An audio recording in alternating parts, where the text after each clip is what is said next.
Махаббат ертегісі 47 бөлім. Бүгінгі эпизодта Куршат өз қызын атып алады. Орманға бір күнге саяхат құруға Сара және Жампеза Махир мен Сара әдеттегі қашығы Салихпен бірге шығады. Олар орманда шатыр құрғалы жатыр.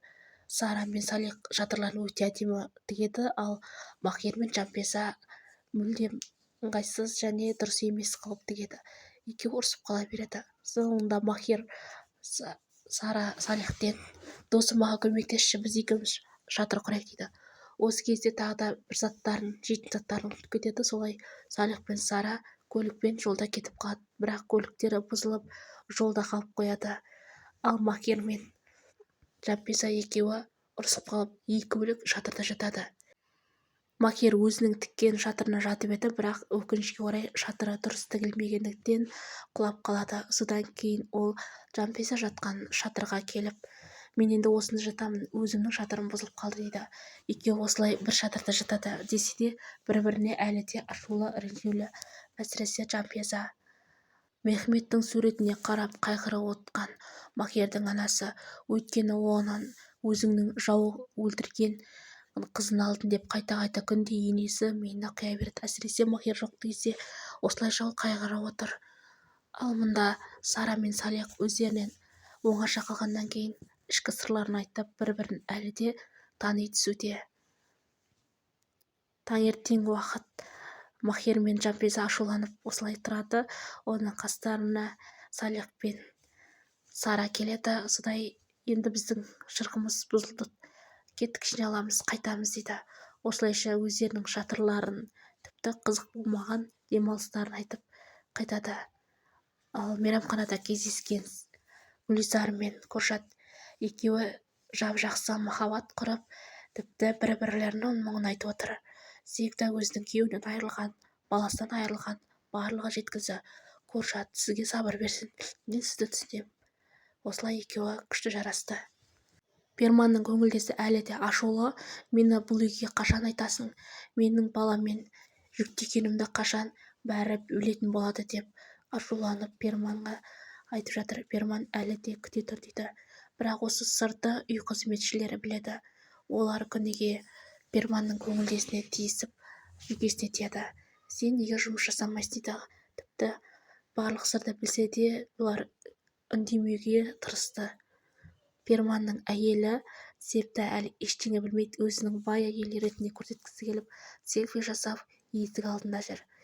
"Күн бүгін суық, мен қалай өз-өзімді селфи жасаймын? Мына суретім әдемі шықты, мынау онша емес" деп бақты жалғыз отыр. Ал мұнда Махирдің анасы әлі де қайғырып жылау үстінде. Өйткені ол өзінің Мехметін өлтірген жауының қызын келін еткеніне әлі де сене алар емес.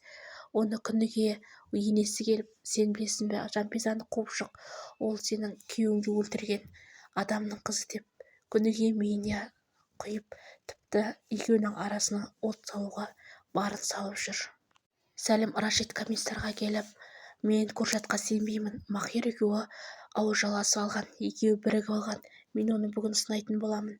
Сен менің жоспарыма кедергі жасама" дейді. Рашид: "Осыдан Махирге тиісетін болсаң, мен сені аямаймын.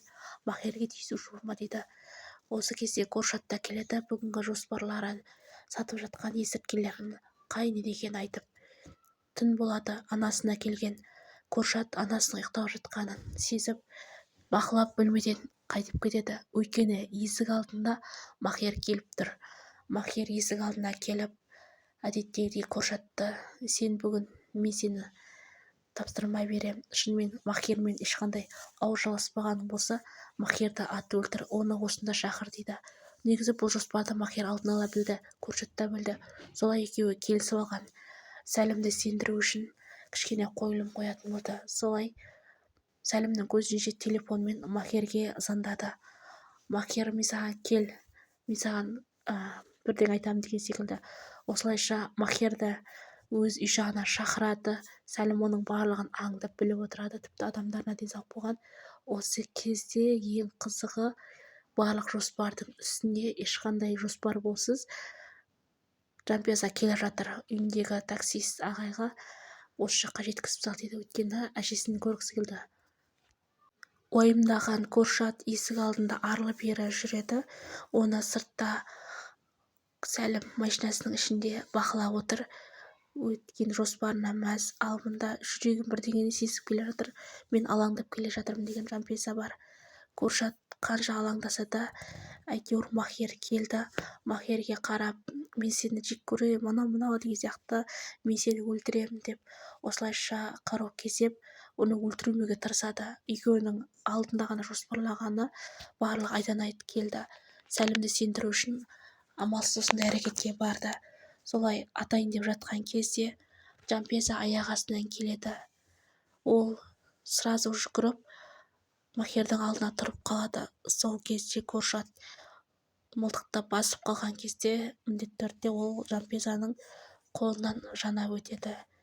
Куршат есінен танып қалады, енді не істедім деп, Жанпейза деп айқайлаған. Махердің дауысы, тіпті Сәлімнің өзі шок болып, мен не істедім деп көзі бақырайып кетеді. Жанпейза ауырсынып, тіпті әлі де бірден көз жұмып кетті. Қатты қорыққан Куршат енді не істерін білмей қарап қалды. Жалғасы бар.